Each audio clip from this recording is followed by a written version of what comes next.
Maintenant, on est dans une situation où c'est ce que vous dites qui renforce l'extrémisme. Quand vous dites que l'immigration pose un problème, il faut aussi parler des avantages de l'immigration. Parce que moi, quand je travaille en France, je paye mes impôts ici. Donc les étrangers qui sont là, il y a une partie qui peut travailler et envoyer au pays aider. La majorité paye ses impôts, s'installe dans vos pays, enrichit vos pays. Donc ce sont des citoyens productifs. Après, il faut voir, il y a une minorité qui vient, il y a des morts, certes. Mais je voulais souligner une chose. Le discours que vous avez, il est encore légitime tant que l'Afrique restera muette. Et moi, aujourd'hui, je voulais m'indigner pour le silence de l'Union africaine. Les gens là qui meurent sur les plages, et je mesure mes mots, si c'était des Blancs, la terre entière serait en train de trembler. Ce sont des Noirs et des Arabes. Alors eux, quand ils meurent, ça coûte moins cher. Ici, j'étais venu en 2008 et j'avais dit, l'Union européenne, avec ses flottes de guerre, avec son économie, je vous dis une chose, si on voulait attaquer nos pays ici en Occident, il y aurait des moyens de se défendre. Donc si on voulait sauver les gens dans l'Atlantique, dans la Méditerranée, on le ferait. Parce que les moyens qu'on a mis pour Frontex, on aurait pu les utiliser pour sauver les gens. Mais on attend qu'ils meurent d'abord. C'est à croire que le laisser mourir est même un outil dissuasif. Et je vais vous dire une chose, ça ne dissuade personne.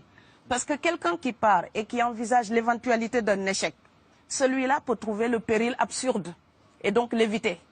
Mais celui qui part pour la survie, qui considère que la vie qu'il a à perdre ne vaut rien, eh bien celui-là, sa force est inouïe, parce qu'il n'a pas peur de la mort.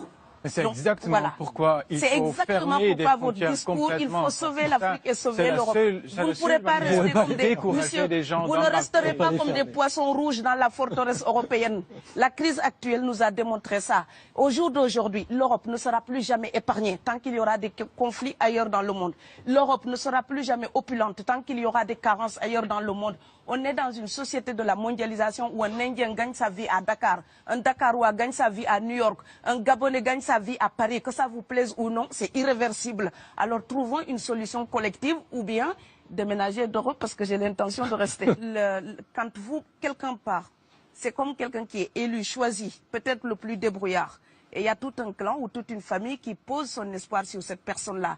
Monsieur, là, je vous vois bien habillé, bien nourri. Si vous étiez affamé chez vous, peut-être que votre famille serait ravie d'imaginer que vous pourriez aller gagner de quoi faire vivre les autres. Donc c'est aussi une solidarité qui est en œuvre. On laisse partir quelqu'un, on compte sur lui. Vous allez me laisser terminer. Et Schengen, entre guillemets Schengen, ça me permet d'être invité aux Pays-Bas, monsieur, donner des conférences dans vos universités. Quand ils trouvent que mon cerveau est convenable, là, ils l'utilisent. Par contre, ils sont embêtés à l'idée d'avoir mon frère, qui n'est pas aussi diplômé que moi et qui pourrait avoir peut-être envie de travailler dans le bâtiment. Donc, vos pays deviennent schizophrènes. On ne peut pas trier les gens comme ça avec les étrangers utiles et les étrangers néfastes. Et la deuxième chose que je veux dire aussi, c'est que les Européens, là, on voit des Africains qui viennent, d'accord? Ce mouvement, ce déplacement de population, on le voit. Mais on ne voit pas le mouvement des Européens allant vers les autres pays.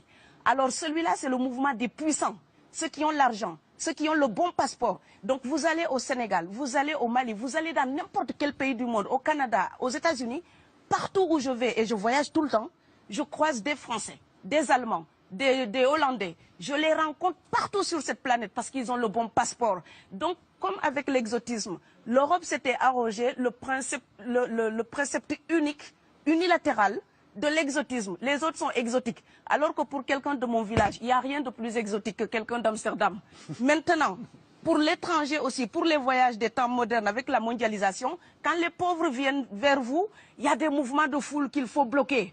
Mais quand vous, avec votre passeport et avec toutes les prétentions que cela donne, vous débarquez dans les pays du tiers-monde, là, vous êtes en terrain conquis.